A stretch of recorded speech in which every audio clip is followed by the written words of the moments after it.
กำลังเริ่มออกมาเนาะมันมายักอันนี้โอ้ทุผิวขาวเลยเท่เลยบ่ตาเบิ้งข่อยถามราคาจะได้ละอันนะเบิ้งอ่ะเนาะโอเคได้มาอันนี้วะอันนี้กล่อง1,165,000แต่ว่าเจ้ามาขายไปเดี๋ยวบางทีเพิ่นจะอุดหนุนได้ฉัน30ป่ะหรือ25เอาจังแล้วเจ้าสิขายเท่าไหร่บ่สิถามข่อยเนาะแม่พี่เฒ่าก็เอาเบิดเพราะว่าเฮาก็เฮ็ดได้เนาะเพิ่นแชทเพิ่นล้มน้ำเนาะเพิ่นให้ก็เอาติผู้ใดอยากเห็นหน้าก็เติมบัตรให้ได้เพราะว่ามันบ่มีเงินเนาะโอ้แสดงว่าเด็กน้อยคนนั้นนี่อยากเห็นหน้าโอ้ยบ้านได้เผยเว้าชื่อบ้านได้บ่บอกชื่อเพิ่นก็ได้บ่เตียงฮู้บ่เตียงฮู้บ่เตียงนี่บ่เตียงเคยสัมผัสไปอยู่เนาะไปเด้บัดสิได้ไล่เบิ่งคลิปบ่เตียงเก็บให้เนาะกินน้ำกันเด้อบ่ยากดอกกันน่ะบ่เวียดน่ะมาพริกหน่อยนึงก็เผ็ดแล้วเราคนคล้ำบ่เวียดคลำพริกเดี๋ยวยังกินดิ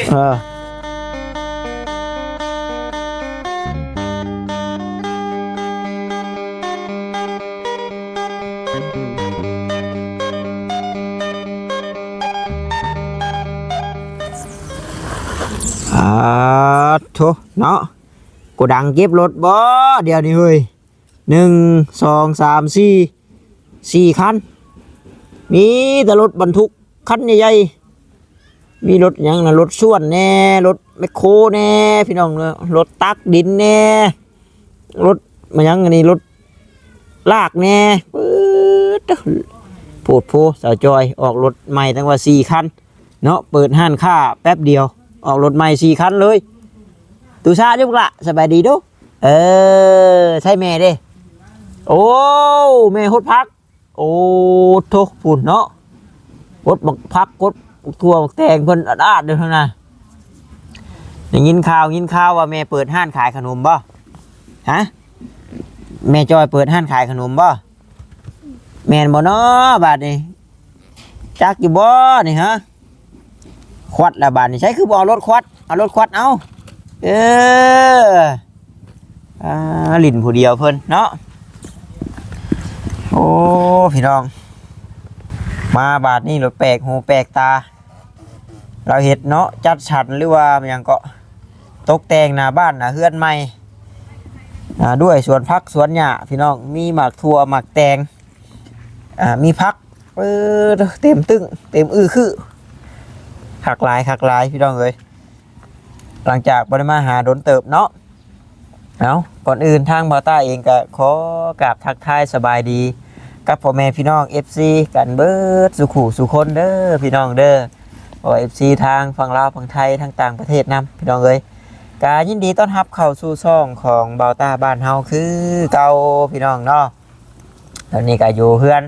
สาวจ้อยพี่น้องเนาะสาวจ้อยคนสู่ชีวิตสีชูแหละคุณใครเนี่ยแต่น้ำมาใดเพิ่นก็แห้งคักขนาดเนาะโอ้ยเอาจะดีได้หน่อยสายทบรุด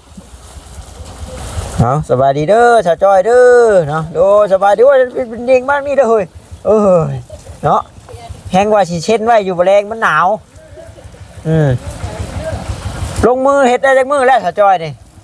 ทำตัวบ่ด้วยเนาะนี่ไม่เนี่ยมันจังเรียกบ่ขออนุญาตปอทุบ่อยากคิดสภาพเลยบาดมันขึ้นนี่พี่น้องเนาะขึ้นข้างนี่เบิ่งมุมไกลๆก็ต้องเฮ็ดเป็นทันเป็นแถวอยู่ได้แหละนั่นโอ้บ่เป็นแถวซ้ำมาได้ใช้เท่านั้นผู้กบหมานบ่ได้ทีโตโอ้เนาะร้อยแท้มานคากะลีได้โกงคนฮะเดี๋ยวไปหาเท่าไรน่ะต้มแจ่วเท่านั้นแล้วสับแรงนี่เนาะจะคายโอ้ยจะคายกูมีเงินชื่อชอยแล้วมื้อนี้โอ้เราก็โวบลงแห้งเลยเป็นได้ไรบ่สบายบ่เนาะกบแล้วก็ได้เอาเมื่อเห็ดกินแมลงค่ะ กินน้ำมักทั่วหลายบ่มีแห้งเด้อเฮ้ยบ่าวจอยพี่น้องเนาะว่าบ่ต้ามีอยู่พี่น้องเนาะปลาดุกบ่ต้าก็เลี้ยงอยู่นี่กบบ่ต้าก็เลี้ยงก็เลยบ่อยากอันนี้ปานใดใช้ว่าห้านค้าถ้าจอยเก็บไว้เลย ยังนะ เอ้ายังบ่เฮ็ดไว้ซะ ยังบ่ทันมีทุนหลาย บ่นั่นแต่มาป้าไว้นี่ก่อน เลย ได้ขายอยู่ที่ป้าไว้นี่ก็ ยังบ่ทันได้ขาย ยังบ่ทันได้ขายอยู่ ยังบ่ทันได้ออกมา ยังบ่ทันได้ออกมา เด้อ จะหาเรื่องอันเริ่มมื้อนี้เริ่มมื้อนี้บ่ ซื้อเมื่อวานนี้ เห็นในนั่นบ่เวียดคือว่าต้องการทุนว่าซั่นต้องการเงินทุนมาลงเนาะ เลย แต่ว่ายังบ่มีหม่องสิเอานี่แล้วพี่น้องเอ้ย คันมีจัก2ล้านนี่ก็เปิดได้แล้ว มีอีก2ร่างเปิดได้เนาะ เลย ทุกเนาะสิเว้าน้ำไผเดิบาดนี้พี่น้องเอ้ยสิขอน้ำไผเดิเนาะ แล้ว มีหม่องคิดไว้อยู่บ่สิยืมน้ำไผ บ่ เอ บ่กะ เนาะ เห็นหลายคนเยอะแต่บ่กะ เอ้ยเนาะจะว่า ได้แล้ว มองมาทางนี้ใจหายวับๆเลยบ่ตานี่เนาะกะคือว่าแหละพี่น้องเอ้ยคอยเป็นคอยไปแต่ว่าได้อย่างนี้แล้วจะเข้ามาห้านนี่ ก็ได้แต่นมเล็กแต่ซอยแล้วก็นมใส่ข้าวจี เพราะว่าน้ำบาดนี่เขาจะส่งให้เด็กน้อยกิน ชาวจอยเรากำลังเริ่มพี่น้องเนาะเริ่มเปิดหุ่มเปิดห้านแต่ว่าทุนยังโมนาก็ถ้าว่าได้จั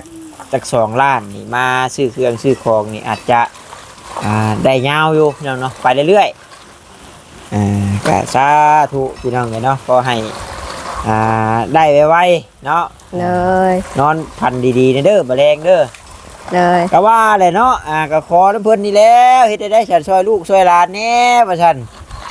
ปลุกบ้านสร้างเฮือนใหม่ให้โชคให้ลาบแหละ แมลงสิขอพรกัน ขอพรก็แมลงนี่ เลย โอ้ยเป็นจริงเลย แต่ แม่ ละ เนาะ มีคนใจดีซอย เนาะแต่ขนาดเฮือนหลังมันใหญ่เพิ่นยังช่วย เลย แล้วว่าบ่แน่ได้เงินดำ2 ล้านเนาะบางทีเพิ่นอาจจะช่วยได้ก็มีเฮือนนี่ห่วยโอ้เอาล่างให้เพิ่นก่อนเนาะให้ทางสาวจอยเพิ่นไปนี่ก่อนลูกชายบ่ซั่นเนาะเดี๋ยวสิเบิ่งทางหลังบ้านเพิ่นก่อนมีหยังเนี่ยแล้วเครือมันแก้วเพิ่นก็คืออยู่บาดนี่พี่น้องเอ้ยเป็นหัวแล้วบ่นี่เนาะโอ้ยขี้ไก่แล้วทั้งหมดได้อีกก็ได้ล่างก่อนพี่น้องเอ้ยรถ1กุ๊บละโอ้หัวมันบ่ใหญ่เนาะแล้วกดมันอยู่พี่น้องเอ้ยโอ้หัวยังบ่ใหญ่บ่ลองปลูกใส่กระสอบคือใน YouTube นะพี่น้องเนาะว่าตาเห็นเป็นปลูกใส่กระสอบมันทีโพดหัวน้อยๆพี่น้องเนาะโตหัวมันเป็นลายอยู่เนาะเดี๋ยวมันทีมันงำ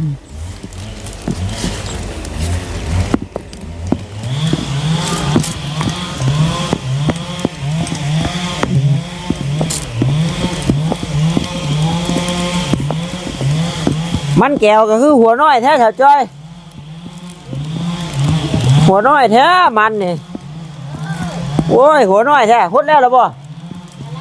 แล้วพอดีแล้วฉันใช้เบิ้งมาจ่อมึงก่อนเบิ้งหันช่องมึงก่อนมันเป็นอะไรเดี๋ยวนี้หน่อไม้ถงนั่นได้เหรอหน่อไม้ถงนั่นได้ก็หน่อไม้ถงเราเดี๋ยวเนาะไม่ไล่บ่เฉยจอยได้ย่านได้ข่อยเนาะอย่ามันไล่แต่หัวปีเห็นไงเนี่ยปีละมันหน่อยกำลังเริ่มมาเนาะมันมายักอันนี้โอ้ผิวขาวเลยเท่ได้ป่าวตาบัดอยู่นั่นลองงามไปเท่แล้วบัด ปีหน้าวันนี้ค่ะ เบิ้งข่อยสิถามราคาเจ้าแต่ละอันนะเบิ้งอ่ะเนาะอ่าโอเคได้มา มา อันนี้วะอันนี้กล่องหนึ่ง165,000 แต่ว่าเจ้ามาขายไปแล้วบางทีเพิ่นจะอุดหนุนได้ฉัน 30ป่ะหรือ25เอาจังแล้วเจ้าสิขายเท่าไหร่บ่สิถามข่อยเนาะ เขาขาย30เขาขาย30แต่ว่าขาย25จะได้เขาสิว่ากดราคาเขา เอาตามที่เจ้าได้กินกำไรเบิ้งสมมุติว่าเจ้าซื้อแล้วเนาะแสนเบิ้งบ่ได้สิลองโทรศัพท์ไล่ให้ลองเบิ้งเนาะว่าควรขายอันนี้มันมีจักอันก็ มี6อันขาย25เนาะ25เนาะสมมุติว่า2525คูณให้6โอ้เจ้าก็ได้โอ้เจ้าลุกทุนได้เนี่ย 25ลูกบ่ ลุก25นี่ได้แต่150,000นึงเจ้าต้องเบิ่งเด้อเอาลองขาย3030คูณ6นี่เจ้าจังได้กำไรเจ้าขาย30ตัวหมู่ขาย30เด้แม่นบ่ ก็เขาขาย30ต้องขายทั้งหมู่แล้ว แต่ตัวนี้ติ่ม ตัวนั้นมีจักอัน ตัวนี้มี4อัน มีสี่ 4อันเขาซื้อ100,000กัน แสนนึง เลย แต่ว่าเจ้าก็ต้องเบิ่งเด้อ25เนาะ25ก็เจ้าก็บ่ได้ทุนก็ต้องขาย30เก่าแหละ ขาย30บ่30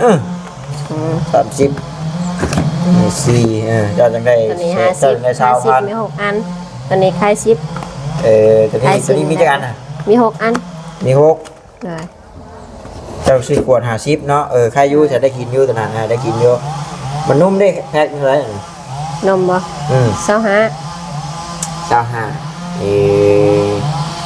จะซื้อแก๊สหนึงเท่าไหร่ก็แก๊ส108,000มันมีอยู่จักแพ็คบ่10บ่หรือ12 10เนาะ ซึ่งว่าเขาก็บ่เคยซื้อเป็นแก๊สเด้อแต่สิได้อีดอกเพราะว่าบางห้านก็22บางห้านก็25นี่ห้านบ้านเจ้านี่แพงแถวนี้ก็แพงอันว่าแถวในเมืองนี่ก็บ่อยากอันนี้ปานใดน้ำบ้านนี้เขาขายกล่อง5,000เขาขาย ตัวนี้ได้ซะอันนี้ได้ซะอันนี้20,000โอ้ชาวโอ้นี่แต่ถ้าผิวเนาะเลยแม่นบ่เลยผู้แลมื้อหน้ามื้อในเพิ่นได้สิอุดหนุนเนาะอันนี้ผู้ของต้อนนี่เนาะพอลูกกินตัวนี้เนาะผู้ของต้อนนะฮะแคบนี่ค่ะสมได้นี่แคบเขาขาย10เขาขาย10แต่ว่าเอาว่าง่ายๆเจ้ารับมาเลยเจ้าลองไล่เบิ่งให้มันได้กำไรเด้หมู่ขายหน่อยก็สิขายหน่อยหมู่บ่กำไรบ่มีบ่เฮงเด้เนาะโอ้กดนมก็มีเลยกดนมมันเท่าไหร่นี่เขาขาย25เขาก็ขาย25น้ำชินูบ่25บ่ดูเห็นน้ำหานนี่ก็25ใครแน่นี่90เนาะถ้าขายกวด10กัน1 2 3 4 5 6 7 8 9 10 12ก็ได้กินโยนขายกวด10ตอนซื้อหันเขาจะบอกอยู่เขาจะว่าให้ขาย10แต่ละอย่างนี่10แต่ว่าเฮาก็ขายซะบ้านนั่นล่ะเลยเอาตามห้านบ้านแล้วตอนเฮาซื้อเพิ่นก็บอกอยู่หาได้1 2 3 4 5 6 7 8 9 10 12ถ้าว่าไล่เป็นแนวเดียวกันแม่น1พี่น้องเนาะอันนี้มันจัดอยู่ในพวกควรทำอ่านเด้1อย่าง2อย่างเนาะ3อย่าง4อย่าง5อย่าง6อย่างพี่น้องเนาะวันนี้มันก็จัดอยู่ในพวกได้ใส่อาบน้ำอาบในเนาะหางได้น้อยนึงยังก็ต้มขนมแบบว่าแจ้งก่อนเฮานี่ผู้ใดฮู้แน่แหละนี่ว่าเปิดห้านนี่อยากเปิดห้านนี่น้ำบ้านฮู้แล้วไปยังแล้วบ่แม่นลักออกอยู่แล้วบ่ฮะ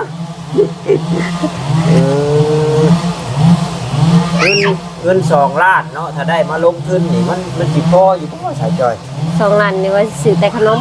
ซื้อแต่ขนมเนาะ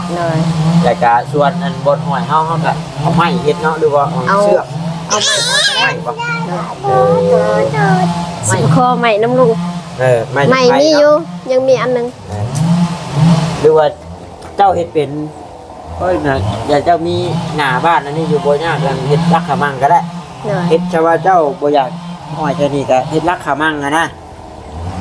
คือสภาพคือภาพบอกอยู่บ่ บ่ เฮ็ดเป็นโอ้ยเนาะเฮ็ดคือเฮาตากผ้าเฮานะ มีอยู่ เออ มีอยู่ โอ้เฮ็ดบ่ทันแต่ว่างานนี่มันลม ลม แล้วก็ นี่แหละมัดเส้นนี้ไปก่อน แล้วก็น้ำบ้านมีคนขายน่ากินอยู่บ่ บ่มี เจ้าว่าจามลูกชีดจามหัวใจจามไตจามหยังนี่เป็นไปได้อยู่บ่เจ้าว่า ตอนนั้นหันได้ ได้เนาะ แต่เราต้องออกตลาด ฮะ แต่เราต้องออกตลาดเขาอยากตอนนั้น เจ้าบาทบ่มีของตลาด เออ แต่ตู้เย็นจะมีบ่ ตู้เย็นมี มีกะเอาจังซี่เนาะพี่น้องเนาะอันนี้ถ้าคือเจ้าอยากลองเบิ่งสมมุติว่าเจ้าออกไปตลาดเทื่อนึงนี่เจ้าก็ซื้อลูกชิ้นกับจัก5ถุงมันดอกจัก5ถุงหัวใจจักโลนึงสินะอย่างโลเจ้าก็เฮ็ดบัดนี้เจ้าก็มาเจ้าก็เฮ็ดมื้อละน้อยกะมันเบิดเจ้าก็จักเพิ่มอีก เลย หรือว่าเนาะหรือว่าบัดมื้อใดเจ้าบ่นี่เจ้าสะดวกโทรหาผู้นั้นผู้นี้โอ้ยขึ้นมาทางนี้อยู่บ่ผู้นั้นว่าซั่นเนาะซื้อติดรถขึ้นมาได้เด้อมาสิเอาเงินมาหยังให้ว่ากัน เลย แต่ว่ายากนำงอเงินเนาะตัวนี้เนาะ อยากน้ำเงินนี่แหละ เอ้ย มีเงินก่อน มีเงินก่อนเอาแต่ว่า เอาขนมให้รอดก่ แต่ อน ว่าเฮานี่ก็วางแผนกันซื้อเนาะว่า ใช่ ค้าขายพี่น้องเอ้ยค่อยกันไปขายตามตลาดนัดนี่แหละเล็กๆน้อยๆถ้าเจ้าอยากได้ซาลาเปาค่อยก็มีค่อยจะมีแนะนำให้อยู่ หามาหนึ่งขายตามหน้าบ้านตัวว่าซาลาเปานี่มันเปี๊ยะถ้าถามมันว่าผู้เพิ่นเฮ็ดนั่นสามารถเก็บได้อยู่ถ้าว่าคักแท้เลยก็ประมาณ 4-5 มื้อเนาะ ก็ แต่ ได้ ว่า สำนั้น เฮาถ้าเฮาเก็บไว้โดนลิ้นจากซุ้งเฮาก็หนึ่งเท่าน้อยเฮาซื้อมาสมมุติว่าเจ้าซื้อ 200,000 เจ้าซื้อ 200,000 มาเจ้าก็1มื้อละ10ก้อนหรือว่า15ก้อน20ก้อนแล้วแต่เจ้าได้ขาย แล้วก็ขนมมายังลูกละฮะ แขน โอ้ย มาเนี่ยครับ ป่านนั้นอยากได้เมียแกนเชื่อจ้อนสิก็เฮ็ดบ่เป็นแนมไป เอ้ยมันแตกใส่มือเด้เป็นไงเป็นขี้มูกเลยแต่ละคนมันยามหนาวสิเนาะแล้วก็ขนมเป็นธงคือขนมขาไก่นะเจ้าเมซื้อมาห่วยนั่นเพิ่นก็ได้กำไรอยู่ราคาก็บ่สูงปานใดแต่ว่ามันเก็บได้โดนก่อนมันขนมพวกนั้นนะเก็บได้โดนแต่ว่ามีเว้าสอนสุดท้ายเนาะบางทีมีผู้อยากสนับสนุนมาเบาสิเอาไว้ยันมันแตกให้เด็กน้อยเนาะอยู่พ่อกินขนมหลายเด้อเป็นวัดเด้อน้องมินนี่ก็แก้มแตกเบิดเป็นอันนั่นอีกได้มันโมเมนต์แตกขี้มูกได้อันเป็นยังเพื่นเอิ้นกากลมนั่นจะเชียวช่างใช่เคยเป็นอยี่บ่ลูกเจ้า เคย ไม่ได้มันเช่าอีกมันบ่ เอาน้ำนมแม่ใส่ เอาน้ำนุ่มแม่บัดแม่เท่าว่าเอาเพี้ยน้ำกอไผ่นั่นเนาะเพี้ยกอไผ่เหมือนกันแล้วบ่ตาบ่เคยเห็นไปสิไปFC เพิ่นเบิ่งอยู่เพิ่นจะไปกินอยากบ่นะอายเพิ่นเลย เอารถให้แม่ไป ไปเอารถไปเอารถไปใช่บัดมันยังจะปลูกยังไง ปลูกมะแตง โอ้ยบัดนี้เนาะได้ดอกไม้แล้วบัด ใจเด้อมาเลือด ตะกี้ว่ามีผู้ใหญ่ช่วยเฮ็ดห้านนี่ให้นะบ่าวสาลีแล้วว่าสิมาท่วงอยู่โอ้บ่าวสาลีว่าสาวจ้อยรักได้ห้านว่าซั่นเนาะแต่ว่ามาหลดเรากำลังเริ่มเฮ็ดอยู่นี่คือบ่ตาเว้าแล้วว่าบ่แน่ได้บางทีเพิ่นเห็นในคลิปรถห้วยแต่ขนาดเฮือนหลังบางใหญ่หลายแสนเพิ่นยังเฮ็ดได้เนาะบางทีบัดโอ้ยว่าจะซัพพอร์ตลูกจอยเด้เนาะเบิ่งช่วยลงทุนซื้อเครื่องซื้อของให้ก่อนก็มีพี่น้องเลยแต่ว่าถึงดอกว่าเนาะแต่ว่านี่ก็เราก็เป็นละคอยขายตัวเล็กตัวน้อยไปแต่ว่าหน่อไม้น่ะทงนึงเท่าใดเจ้าเฮ็ด 10,000ถ้าขายชงเด้ถ้าราคาชงแบบสมมุติว่าเพิ่นเมา แถมให้นะ แถมเนาะสมมุติว่าจาก10ก็ลงมาประมาณ8-9เนาะคะแนนเอาเมาได้พี่น้องราคาเมาทำราคาซื้อย่อยแบบเทื่อละทง2 ทง 10,000เนาะ เพราะว่าเป็นหยังจังถามราคาเมายันว่าแม่ค้าน้ำซิโนเพิ่นน่ะอยากซื้อไปขายต่อสมมุติเจ้าขายเพิ่นทง10แล้วเพิ่นก็ไปขายทง15นี่มันแพงโพดบัดนี้จะต้องรุดให้เพิ่นได้เพราะว่ามีอยู่คนในบ้านนำตลาดนัดเพิ่นก็ซื้อหน่อไม้ทงซื้อหน่อไม้อันนี้แหละไปปอกขายไปอย่างนี้นะ ใหม่อันนี้ขายดี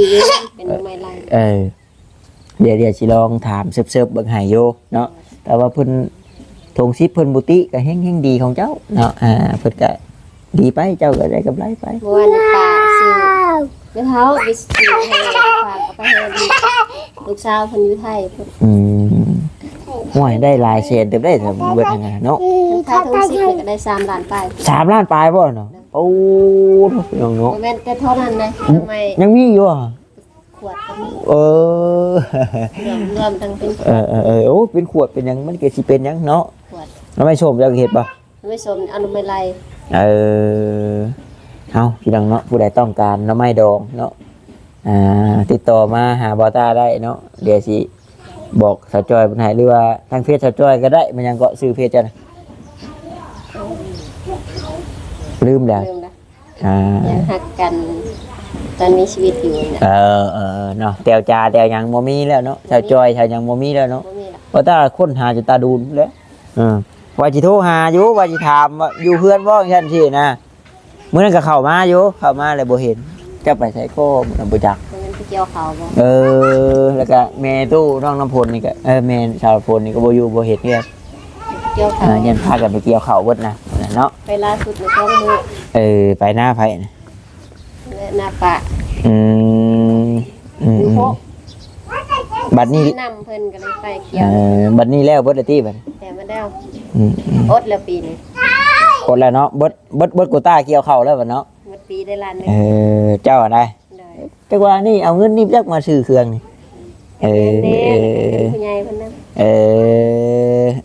ำ ที่ว่าโฮมไว้น้ำเนาะ โอ้ไม่ตลอด ข ขายนั่นนี่นะ ก็ว่าแล้วเราก็ ผมบ่ได้เติมบัตร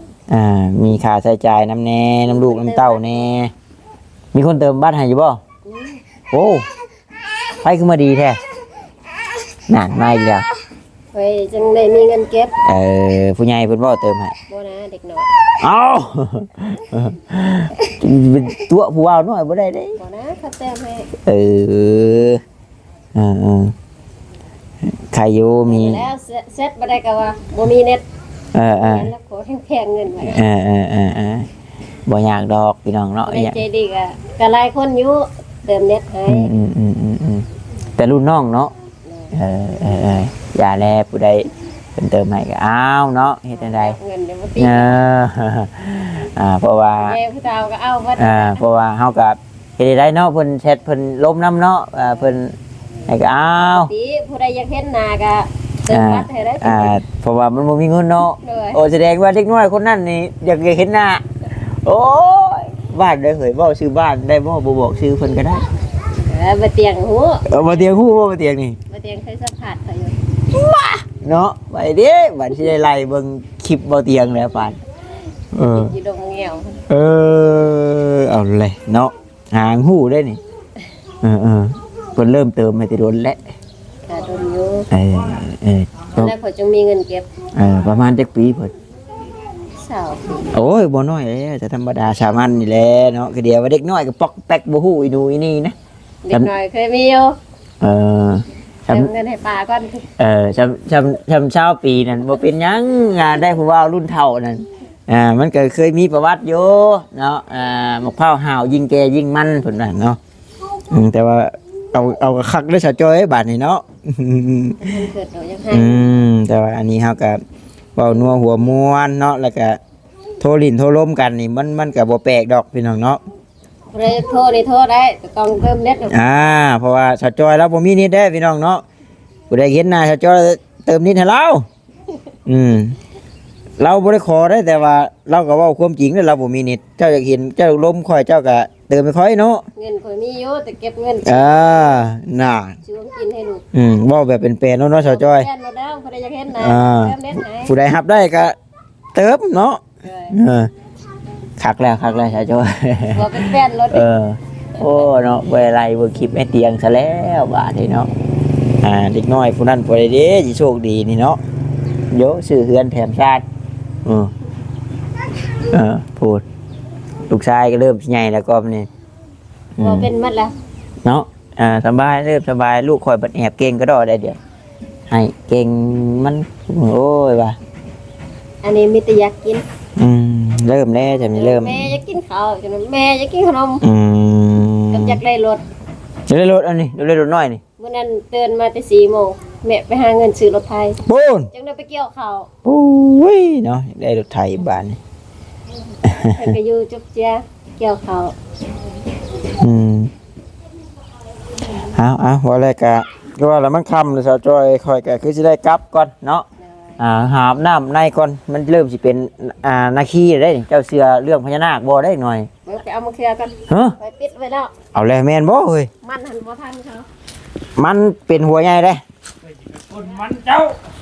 เบิดได้ เป็นหัวแล้วบ่มันโอ้ย แล้วจะบ่มาแต่เช้า